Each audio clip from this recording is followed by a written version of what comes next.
మిత్రులారా, ఎండ మనల్ని ఎట్లయితే నెట్టుకొని వస్తున్నదో ఈ 2 సంవత్సరాల కాలంలో కేంద్ర రాష్ట్ర ప్రభుత్వాలు కూడా అన్ని వర్గాల ప్రజలపైన దాడులతో, హిందుత్వ దాడులతో, మౌలిక సమస్యల కోసం పోరాడుతున్నటువంటి పోరాటాలపైన దాడులతోటి అన్ని వర్గాలను వాళ్ళు దాడులతో మనము ఏకమయ్యే విధంగా వాళ్ళే పరిస్థితిని కలిగిస్తూ ఉన్నారు. ఇక్కడ ఈ ధర్నా, ఈ వేదికలో ఇక్కడ ఎక్కువగా ఉపాధ్యాయులు, యాక్టివిస్టులు, విద్యార్థులు, ప్రొఫెసర్సు వీళ్ళందరూ ఉన్నారు. ఇక్కడ ఒక్కొక్కరు ఆలోచన సమాలోచనగా మారి దాన్ని మనం వాహికలుగా ఎవరైతే ఈ ప్రభుత్వాల ఎఫెక్టెడ్గా ఉన్నటువంటి వాళ్ళందరినీ ఏకం చేయడానికి తెలంగాణ ప్రజాస్వామిక వేదిక ఒక గొడుగ్గా, మహిళల సమస్యలైతే అది మహిళా ఉద్యమంగా, అది ఆదివాసులపైన దాడులైతే అది ఆదివాసీ ఉద్యమంగా, వాళ్ళకి దన్నుగా మైనార్టీలపైన దాడులైతే అది మైనార్టీ హక్కుల పరిరక్షణ కోసం పోరాడే వేదికగా, అట్లనే ఇటువంటి విశ్వవిద్యాలయాలపైన హిందూ మతోన్మాదమైనటువంటి దాడులు కొనసాగుతున్నటువంటి నేటి పరిస్థితుల్లో ఒక ఐక్య పోరాటాలు అవసరమైనటువంటి పరిస్థితిలో నెట్టుకొస్తున్నటువంటి స్థితిలో ఇప్పుడు మనం న్యూటన్ లాస్ అప్లై చేయాల్సిన అవసరం ఉంది ఈ వేదిక ద్వారా. అందుకే ఇక్కడ నేను మీ అందరితో మాట్లాడి ఇక్కడ ఏదో చెప్పేటువంటి అంత కాకపోయినా ఒక ఇంటెలిజెన్స్ వాళ్ళు మాత్రం ఇక్కడ ఉంటారు, వాళ్ళకు మాత్రం చెప్పాల్సింది అనుకుంటున్నా. ఇవే విధానాలతో ఉంటే ఆ ప్రభుత్వాలు ఎంతో కాలం కొనసాగవు, ఆ ప్రభుత్వాలకు మంచిది కాదు అనే విషయాన్ని వాళ్ళు ఆ పాలకులకు, ఈ టీచర్లు బోధిస్తున్న పాఠాలు, ఈ రోడ్లపైన ఈ ప్రిన్సిపాళ్ళు, ఈ లెక్చరర్స్, ఈ యాక్టివిస్టులు బోధిస్తున్నటువంటి పాఠాలు వాళ్లకు చెప్పవలసిందిగా ఒక విజ్ఞప్తి చేస్తూ ఇప్పుడు ఉషా గారిని మాట్లాడాల్సిందిగా విజ్ఞప్తి చేస్తాం.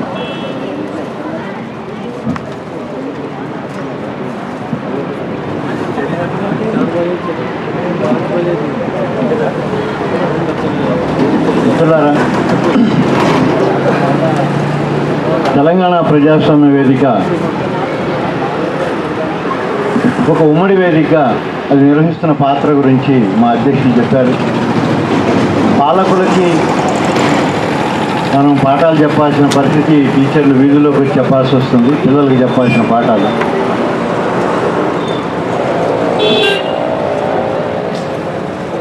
యూనివర్సిటీలో పాఠాలు చెప్పే స్థితిలో వాళ్ళు ఉండనియండి, వీధులు ఎక్కనియకండి.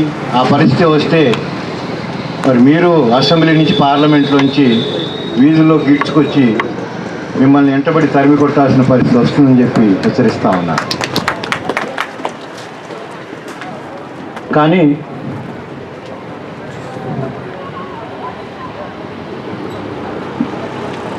వాడు ఏదో మనకి మెడకు ఉచ్చు వేయటం, అది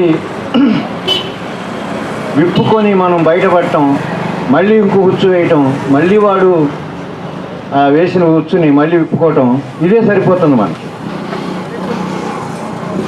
కనుక అసలు వాడికి మనం ఉచ్చేసే పాఠం మనం తయారు చేసుకోవాల్సిన అవసరం ఉందేమో అనిపిస్తుంది నాకు. నేను ఎక్కువ వివరాల్లోకి వెళ్ళను, ఎందుకంటే యూనివర్సిటీ నుంచి వచ్చినటువంటి వాళ్ళు బాధితులు, మరి బాధితుల్లోంచి పోరాట యోధులుగా మారుతున్నటువంటి నా సహచర ఉపాధ్యాయులు, విద్యార్థులు, తోటి ఉద్యమ శక్తులందరూ కూడా ఒక పాత్ర నిర్వహిస్తున్నారు. ఇంతకుముందు టెంట్ వెనకాల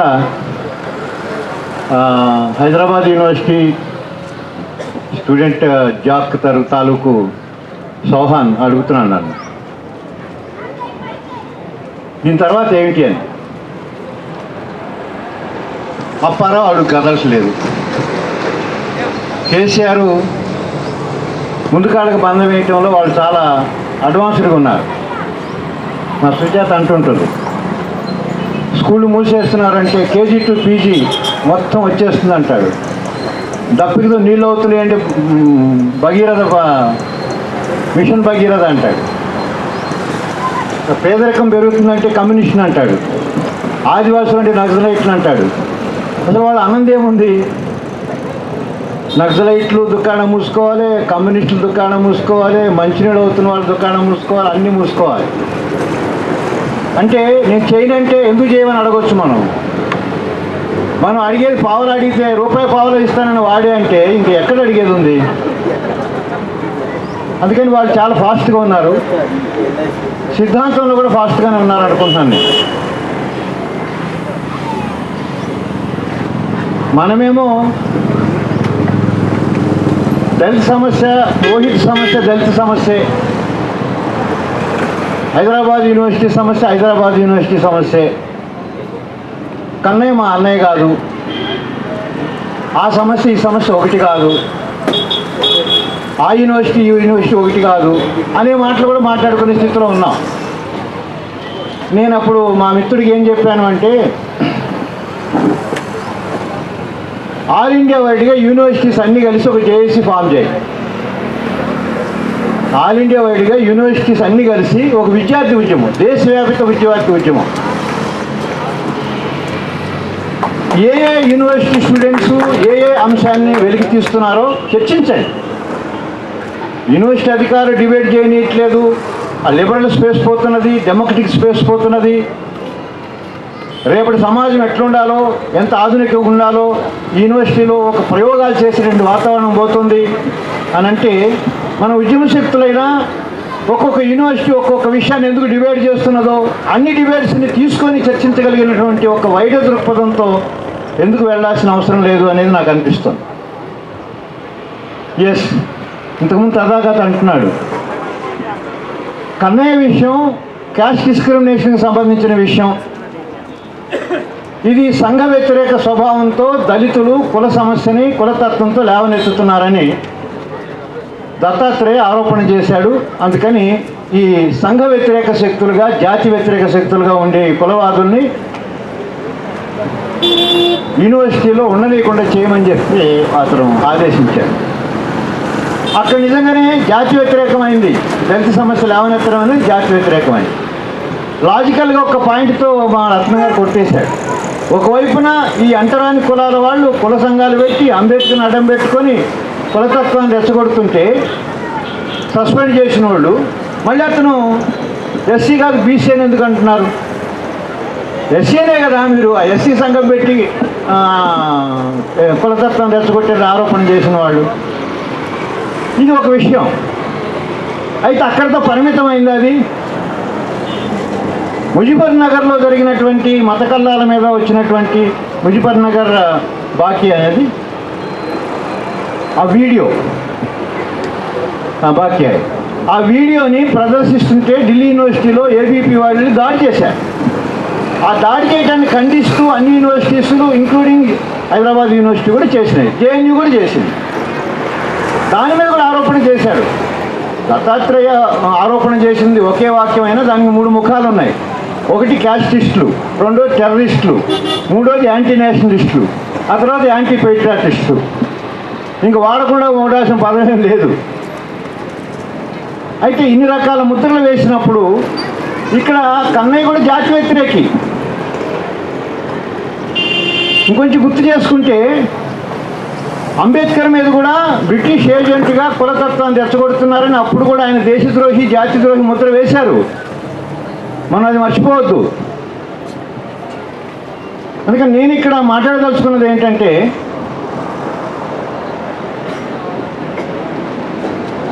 కాశ్మీర్ సమస్య నేషనాలిటీ సమస్య.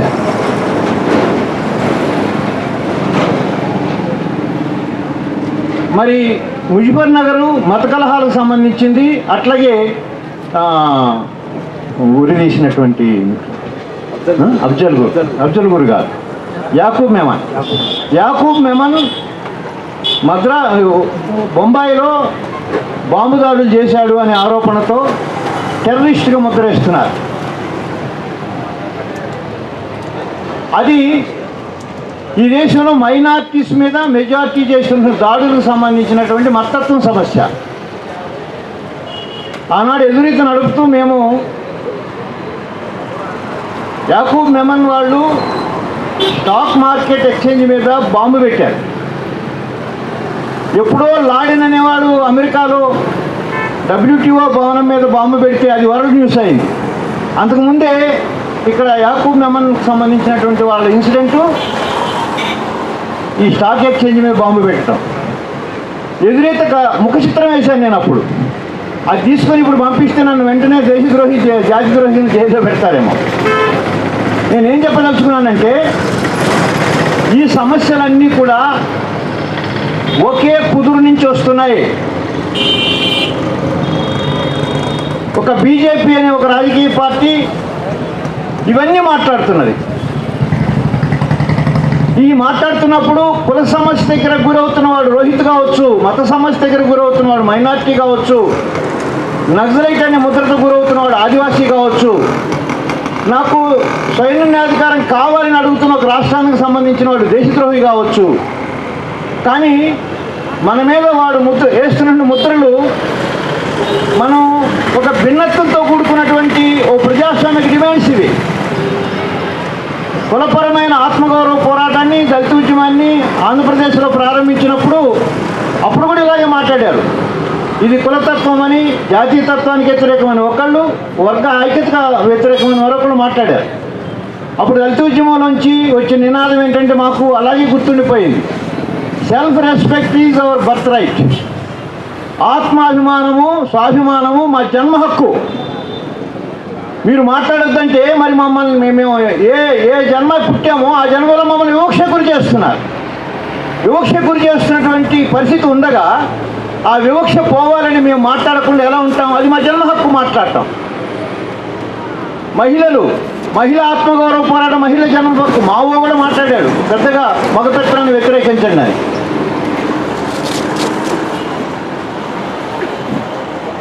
స్వయం పాలనతో పాటు స్వయం నిర్ణయాధికారం ఈ దేశంలో ఉండే రాష్ట్రాల యొక్క హక్కు. స్వయం పాలనతో పాటు స్వయం నిర్ణయాధికారం ఈ దేశంలో ఉండే రాష్ట్రాల హక్కు. అటానమీ ఆదివాసీ హక్కు, అటానమీ యూనివర్సిటీ హక్కు కూడా. ఇవన్నీ విడివిడిగా చూస్తే వీటన్నిటి కలిపి ఉమ్మడి శత్రువుగా వాడు మాట్లాడుతున్న దానికి ఒక ఉమ్మడి ప్రజాస్వామిక ఉద్యమం ఏదన్నా జరగాలి అంటే ఇదిగో ఇలాంటి తెలంగాణ ప్రజాస్వామ్య వేదిక, ఆల్ ఇండియా ప్రజాస్వామ్య వేదిక మారాలి. లేకపోతే యూనివర్సిటీ తట్టుకోలేవు. అప్పారావు అక్కడి నుంచి కదలక్కర్లేదు. కదిలితే కుక్కలు కొడతారని వాళ్ళు రోజు నిత్యం పడుకునేటప్పుడు నిద్రపోతూ సావాలి. అడుగు పెడితే నిన్ను అడుగు పెట్టలేరనే వాస్తవాన్ని కదిలించగలగాలి. మరి ఈ దేశంలో యూనివర్సిటీలో జరుగుతున్నటువంటి వివిధ అస్తిత్వాలతో కూడుకున్నటువంటి ప్రజాస్వామిక ఆకాంక్షలకి ఒక ఉమ్మడి సమిష్టి ప్రజాస్వామిక రాజకీయ రూపం ఇవ్వగలిగిన శక్తి ఈ దేశ రాజకీయాలకు ఉందా? ఇది యూనివర్సిటీ వాళ్ళు అడుగుతున్న ప్రశ్న. విద్యార్థులు ఒక పరిధికి తీసుకురాగలరు, సమాజం అందుకోవాలి. ఇది ఇట్లాంటి వేదికలు అందుకోవడానికి ఒక వారధిగా పనిచేయటాన్ని నేను ఆహ్వానిస్తున్నా. ఇది చాలదు. ఎవరు అందుకుంటారు? కాంగ్రెస్ అందుకుంటుందా? అందుకుంటుంది. 11 మందిని చంపిన దానికి కాంగ్రెస్ కారణం అవుతుంది. 12 చంపింది బీజేపీ కారణం అవుతుంది. ఈ 12 రోహిత్ ఎందుకు ఆత్మహత్య చేస్తున్నాడు అని కాంగ్రెస్ అడిగితే 11 ఎందుకు చేస్తున్నావు నువ్వు చెప్పమని వాళ్ళు అడుగుతారు. ఫినిష్ వాడి చరిత్ర అంతటితో. ఆల్టర్నేటివ్ పనికి వస్తుంది, అది పనికిరాదు.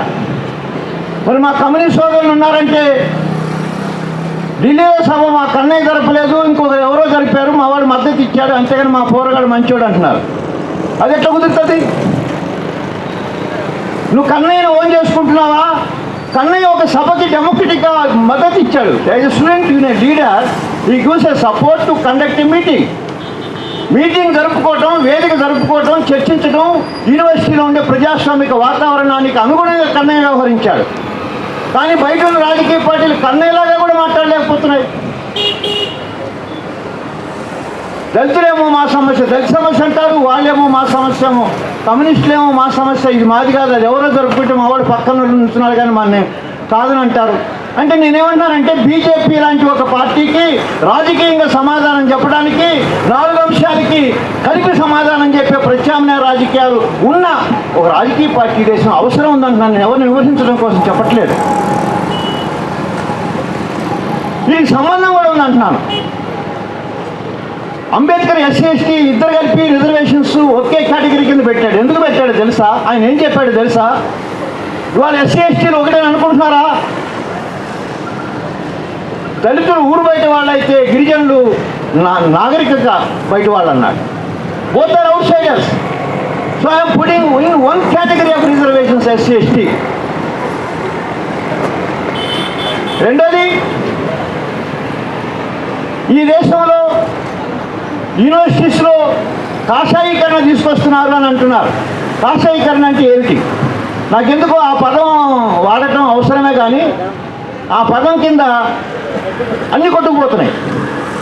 కాషాయీకరణ అంటే ఒక రకంగా దాన్ని మతత్వంగా తీసుకొస్తున్నారైనా మత పరిధులు అంటున్నామా, వాడుతున్నామా?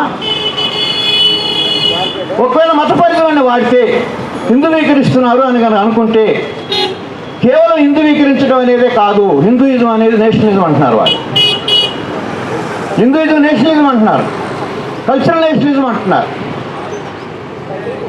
ఇక్కడ నేను ఒక 2 విషయాలు చెప్పి 5 నిమిషాలు ముగిస్తాను. ఇప్పుడు మనం ఒక లిబరల్ స్పేస్ కోల్పోతున్నాం. ఇవన్నీ ప్రజాస్వామిక ఆకాంక్షలే. ఎదురీత నడిపినటువంటి 89, 90 ఆ 2 దశాబ్దాల్లో వచ్చినటువంటిది ఏంటంటే, it is a decade of Indian social reality. ఆ 2 దశాబ్దాల్లో వచ్చినటువంటి చర్చ ఈ దేశపు సామాజిక వాస్తవికతగా వెలుగులోకి తీసుకొచ్చిన దశాబ్దాలు. రెండోది, we want a new answers to new questions. మేము అడుగుతున్న కొత్త ప్రశ్నలకి కొత్త సమాధానాలు కావాలి. ఈ కొత్త సమాధానాలు నూతన సిద్ధాంతాలుగా మారాలి. ఇవి 2 రికార్డ్ చేసి ఉన్నాం మేము 20 ఏళ్ల కాలంలో. ఇప్పుడు అడుగుతున్న ప్రశ్నలు అవే, అంబేద్కర్ అడిగిన ప్రశ్నలు అవే. కనుక అప్పటికి ఇప్పటికీ ఆ ప్రశ్నలను అందరం ఓన్ చేసుకోగలిగిన పరిస్థితికి రావాలి. వీటికి అన్నిటికీ మూలం కులమే. అదే నేను చెప్పేసి ముగిస్తాను 5 నిమిషాల్లో. ఎందుకు ఈ మాట అంటున్నానంటే, ఇక్కడ ఒక టర్నింగ్ పాయింట్ జరుగుతున్నది. ఎంత కాదన్నా కాంగ్రెస్ పరిపాలనలో కొంతకాలం పాటు ఇప్పుడు దాకా యూనివర్సిటీలు, వామపక్ష విద్యార్థి ఉద్యమ సంస్థలు, విప్లవ విద్యార్థి సంస్థలు, కాంగ్రెస్ పాలనలో ఉండే ఒక లిబరల్ వాతావరణం యూనివర్సిటీస్లో ఇప్పుడు దాకా కొనసాగింది. అయితే ఈ లిబరల్ స్పేస్ ఏదైతే ఉందో దాన్ని అలాగే ఉంచితే ప్రత్యామ్నాయ శక్తులు, వాటికి కావాల్సిన సిద్ధాంతాలు యూనివర్సిటీలోంచి ప్రత్యామ్నాయంగా వస్తున్నాయి. కొత్త ప్రశ్నలకు కొత్త సమాధానాలు నూతన ప్రత్యామ్నాయాలుగా మారుతున్నాయి. ఈ మారితే ఈ కుల ఉద్యమాలు, ఈ ఆత్మగౌరవ ఉద్యమాలు, ఈ మైనార్టీ ఉద్యమాలు, ఈ ఆదివాసీ ఉద్యమాలు, ఈ జాతుల ఉద్యమాలు, ఈ సెక్యులర్ ఉద్యమాలు ఇవన్నీ కలిస్తే ఈ దేశంలో ఈ హిందూయిజం కానీ హిందూ నేషనలిజాన్ని కానీ పుట్టగతులు ఉండవు. కనుక ఇప్పుడు కాంగ్రెస్ కూడా చాలదు, మరింత అగ్రెసివ్గా ఇట్లా అంచేటటువంటి ఒక ఫోర్స్ కావాలి. అదేమిటి అనే దానికి సమాధానంగా వచ్చిందే బీజేపీ. రెండోది, డెమోక్రసీ లిబరల్ స్పేస్ దెబ్బతింటుందని అంటున్నాం మనం. అది ఇంతకుముందు వరల్డ్లో కూడా ఫాసిజం వచ్చినప్పుడు అలాగే జరిగింది. ఈ రాజ్యాంగం పరిధిలో వాళ్ళు పరిపాలించడం కష్టమవుతున్నది. సోకాల్డ్ ప్రజాస్వామ్య పరిధిలో పరిపాలించడం కష్టమవుతున్నది. సోకాల్డ్ లిబరల్ వాతావరణంలో యూనివర్సిటీని కొనసాగనివ్వటం కష్టమవుతున్నది. అందుకని ఏం చేయాలనుకుంటున్నారు? రాజ్యాంగాన్ని పక్కన పెట్టి, ప్రజాస్వామ్య విలువలను పక్కన పెట్టి, శాస్త్రీయత, హేతువాదం అనే వాటిని కూడా పక్కన పెట్టి, వాళ్ళు అనుకున్న పద్ధతుల్లో మతాన్ని, వాళ్ళు అనుకున్న పద్ధతుల్లో ఆ జాతీయవాదాన్ని రుద్దుతూ ఉన్నారు. రుద్దినప్పుడు మనం సహజంగా ఏమంటాం? ఇది మతత్వం అంటాం, ఇది ఒక నిరంకుశత్వం అంటాం. అలా అనకుండా ఉండటం కోసం వాళ్ళు దాన్ని జాతీయవాదం అని పేరు పెట్టారు. మొన్న 6వ తారీఖున చలో ఎస్పీయూ పిలిపించినప్పుడు నన్ను కూడా పోలీసులు అరెస్ట్ చేసి పోలీస్ స్టేషన్ తీసుకెళ్ళారు. అక్కడ డిఎస్పీఓ ఎస్పీఓ కూర్చోబెట్టి నన్ను, మీరు పెద్దవాళ్ళలాగా ఉన్నారు, ఈ స్టూడెంట్స్కి చెప్పండి, కుల వివక్ష పోవాలంటే అనమనండి, మత వివక్ష పోవాలని అనమనండి, జెండర్ వివక్ష పోవాలని అనమనండి, ఇంకా మాకు మెస్లో ఆ పదార్థాలు కావాలి ఈ పదార్థాలు కావాలి అడగమనండి. కానీ విద్యార్థులు దేశద్రోహులుగా మారిపోతున్నారండి. అలా మారకుండా మీరు జాగ్రత్తలు తీసుకోండి, వాళ్ళకి మంచి మంచి బుద్ధులు చెప్పండి అని నాకు చెప్తున్నాడు. అంటే ఎక్కడో ఒక చోట లెజిటిమసీ పొందుతున్నది. ఇది జాతి ద్రోహం, దేశద్రోహం అనే ముద్ర చాటున వాళ్ళు ఫాసిజాన్ని, డెమోక్రసీ స్పేస్ని, రాజ్యాంగం స్పేస్ని తొలగదీసి ఆ ప్లేస్లో తీసుకొస్తున్న ఫాసిస్ట్ నిరంకుశత్వానికి, ఈ ఫాసిజానికి నేషనలిజం ముసుగు తొడుగుతున్నారు. నేషనలిజం ముసుగు తొడగటం ద్వారా ఆ నిరంకుశత్వాన్ని మనం నిరంకుశత్వంగా చూపించలేకపోతున్నాము. ఒక చిన్న ఉదాహరణ చెప్పి నేను ముగిస్తాను. దారిన మనం పోతున్నాం. ఎవరో ఒక అమ్మాయిని అన్యాయం చేసి వాడు ఏదో ఆగం చేయడానికి ప్రయత్నం చేస్తుంటే అక్కడ చూసినటువంటి వాడు గబగబ వాడిని పట్టుకుని ఉత్తరకు లాక్కొచ్చి ఇక ఇష్టం వచ్చినట్టు కొడుతుంటారు. ఎవడో ఒకటి దొంగతనం చేస్తూ అట్లా దొరికిపోతే వాడు కూడా ఇష్టం వచ్చినట్టు కొడుతుంటారు. ఎట్లా కొడుతుంటారు అంటే అసలు అమానుషంగా కొడుతుంటారు. అరే అట్లా అమానుషంగా కొడుతున్నారంటే దొంగవాడు వాడిని కూడా మంచిగా చూడాలా అని ఎట్లయితే 10 మంది కలిసి అతన్ని ప్రాణం పోయేదాకా కొడుతుంటారో ఇప్పుడు కూడా దేశద్రోహిని ముద్రేసి దేశంలో ఉండే వాళ్ళందరూ జాతిద్రోహిని ముద్రేసి జాతి అనుకునే వాళ్ళందరూ మనల్ని మనకు సంబంధించిన ఈ వీరులను మనం అనుకుంటున్న వాళ్ళందరినీ జాతిద్రోహులు దేశద్రోహులు అనుకుని ఎగబడుతున్నారు. కన్నయ్య ఎక్కడ దొరికినా చంపేస్తాం. ఒక మందు పాత్ర పెట్టే బాంబు పౌడర్ని పోస్టులో పంపించాడు ఒకడు నిన్న కన్నయ్యకి. అంటే నేను బాంబుతో చంపుతామని. ఇది మనం అనుకుంటాం పౌడర్ ఏం చంపుతుంది ఊరికి బెదిరిస్తున్నాడు. కాదు, వాళ్ళు అనునిత్యం ఈ దేశంలో ఉండేటటువంటి మెజారిటీ సామాన్య ప్రజలకి అతను జాతిద్రోహి దేశద్రోహి ఎప్పుడైనా చంపాల్సిందే, మీకు ఎక్కడ కనపడిన చంపండి అని ఎక్కిస్తున్నారు విషయాన్ని. కనుక ఈ జాతి ఏందో పోతే ఏందో తేల్చుకోకుండా మనం ఏం చెప్పినా ఏం చేయాలనుకున్నా నడవదు అనేది నేను మీ దృష్టికి తీసుకొస్తున్నాను. మరి ఆ ప్రశ్నలు లేవనెత్తకుండా మనం కేవలం కుల వ్యవస్థ దగ్గర ఆగిపోదామా, మత వ్యవస్థ దగ్గర ఆగిపోదామా, జెండర్ వ్యవస్థ దగ్గర ఆగిపోదామా, గిరిజన అకాడమీ దగ్గర ఆగిపోదామా, యూనివర్సిటీ అకాడమీ దగ్గర ఆగిపోదామా? శత్రువు అంత దూరం వెళ్ళాడే, వాడు వెళ్ళినంత దూరం వెళ్ళి దాన్ని ఆన్సర్ చేయగలిగినటువంటి పద్ధతుల్లో ముందు మనకు మనం పాఠాలు చెప్పుకొని ఆ తర్వాత మన ఉద్యమాన్ని ఆ విధంగా ఆ స్థాయికి తీసుకెళ్ళి నడపాలి. వాళ్ళ రాజకీయ పార్టీలో పరిమితులు ఉండొచ్చు, కానీ ఇలాంటి ప్రజాస్వామ్య వేదికలు ఏర్పడి ఎస్సీ ఎస్టీ బీసీ మైనార్టీ బహుజనవాదాన్ని అయినా ఆలోచించింది ఒకసారి. ఎస్సీ కులం, ఎస్టీ తెగ, ఎస్సీ ఎస్టీ బీసీ అంతడానికి కులం కానీ ఒక కులం, మరి మైనార్టీ మతం, ఇవన్నీ ఏం ఒకటా కాదే.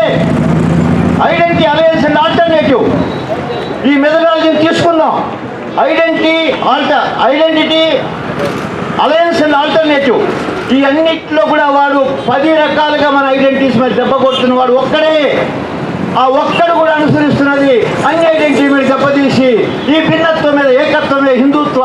కనుక హిందుత్వ ఏకత్వానికి ఏకత్వం భిన్నత్వంలో ఏకత్వం బూడగం, భిన్నత్వంలో బహుళత్వమే, ఆ బహుళత్వంలో బహుజన తత్వమే ఈ దేశానికి మార్గదర్శకత్వం అని చెప్పి ఫిలసాఫికల్గా థియరిటికల్గా ఈ గ్రౌండ్లోంచి ఎత్తుతున్నటువంటి చేతుల్లోంచి తీసుకొని ఈ దేశానికి నిజమైన ప్రజాస్వామ్య ప్రత్యామ్నాయాన్ని అందించాలి. ఇది అందుకోవడానికి రాజకీయ పార్టీలు పోటీపడండి, ఇది అందుకోవడానికి ప్రజాస్వామ్య ఉద్యమ శక్తులు పోటీపడండి, ఇది అందుకోవడానికి వామపక్ష శక్తులు పోటీపడండి. కానీ ఈ ఐడెంటిటీ ఉద్యమ శక్తుల మధ్య మాత్రం పోటీలు పెట్టకండి అని చెప్పి విజ్ఞప్తి చేస్తూ ముగిస్తున్నాను. Thank you sir. ఇప్పుడు సుజాతకి మాట్లాడాల్సిందిగా